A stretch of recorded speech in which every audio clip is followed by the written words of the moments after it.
Anisan'ny mahasarika mpizahatany maro isan-taona na avy eto an-toerana na avy any ivelany ny festival roa lehibe aty amin'ny ranomasimbe indiana izay atao eto Nosy-be.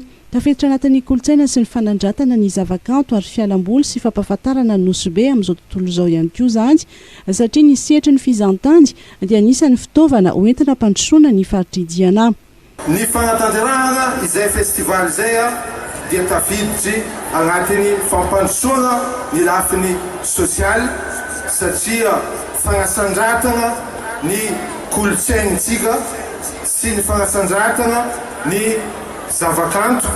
Ity festival somaroa ity dia fitaovana araiky maventy isaritana ny mpizahatany satria tsara haintsika fa ny faritritsika ny drafitry fampandrosoana ny faritritsika ny fizahantany dia anisany sehatra lehibe anankiray ampandrosoana ny faritritsika satria marobe ny mpizahatany avy eto Madagasikara, avy eto Nosy-be mampilitry vola amin'ny faritra, mampilitry vola ato amin'ny commune ka mampiroborobo ny toe-karena.